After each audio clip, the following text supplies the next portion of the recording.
జగిత్యాలలో medical college భవన నిర్మాణానికి ముఖ్యమంత్రి కల్వకుంట్ల చంద్రశేఖరరావు శంకుస్థాపన చేశారు.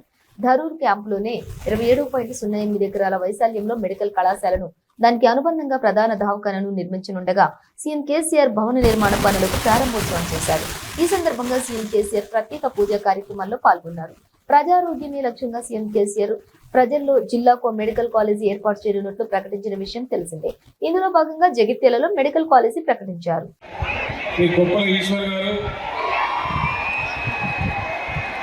రాష్ట్ర ఆర్థిక మరియు ఆరోగ్య శాఖ మంత్రివర్యులు గౌరవనీయులు శ్రీ హరీష్ రావు గారు,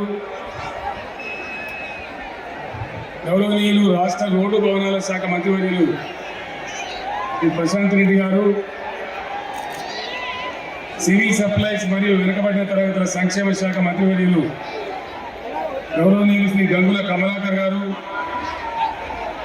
వేదికను అలంకరించిన గౌరవ పార్లమెంట్ సభ్యులు, శాసన మండలి సభ్యులు, శాసనసభ్యులు, స్థానిక సంస్థల ప్రజాప్రతినిధులు, జగిత్యాల జిల్లా నలుమూలల నుంచి తరలి వచ్చినటువంటి అన్నాదమ్ములకు, అక్క చెల్లెలకు అందరికీ నా నమస్కారాలు.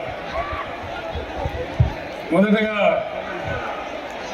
జగిత్యాల జిల్లాగా ఏర్పాటు చేసుకోవడమే కాదు, జగిత్యాల జిల్లాలో ఈరోజు ఒక అద్భుతమైనటువంటి కలెక్టరేట్ నిర్మాణం చేసుకొని నాతో శంకుస్థాపన చేయించుకున్నందుకు, ఇటువంటి గౌరవాన్ని పొందినందుకు జగిత్యాల జిల్లా ప్రజాప్రతినిధులను, అధికారులను, జగిత్యాల జిల్లా ప్రజలందరినీ కూడా నేను హృదయపూర్వకంగా అభినందిస్తా ఉన్నాను. తెలంగాణ రాష్ట్ర ఏర్పాటు కోసం ఉద్యమం జరిగే సందర్భంలో అత్యంత మహిమాన్వితమైన, అద్భుతమైన ఈ నరసింహస్వామి దేవస్థానం ధర్మపురికి నేను రావడం జరిగింది. ఆ రోజు గోదావరి పుష్కరాలు మా దగ్గర ఎందుకు జరపదని చెప్పి నేను సింహంలాగా ఆ రోజు గర్జించాను. దాని మీద చాలా రకాలుగా మాట్లాడినారు. కానీ ధర్మపురి స్వామి చాలా మహిమాన్వితమైనటువంటి స్వామి. శేషప్ప కవి ధర్మపురి స్వామి మీద భూషణ వికాస శ్రీధర్మ పురనివాస దుష్ట సంహార నరసింహ దురిత దూర అని చెప్పి అద్భుతమైన పద్యాలు రాస్తున్నారు, మనందరికీ తెలుసు.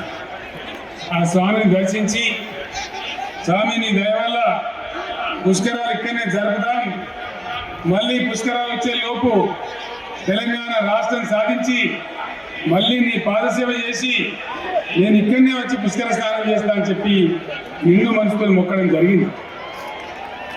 నేను ధర్మపత్ని సమేతంగా వచ్చి ఆనాడు తెలంగాణ ఉద్యమం జరిగే టైంలో ధర్మపురిలో పుష్కర స్నానం చేసి స్వామివారిని దర్శించుకుంటే మా ధర్మపురి బ్రాహ్మణోత్తములు, వేద పండితులు మనసారా నిండుగా ఉద్యమ విజయోస్తు, తెలంగాణ ప్రాప్తి వస్తు అని చెప్పి నిండు మనసుతోనే వారు దీవెనివ్వడం జరిగింది.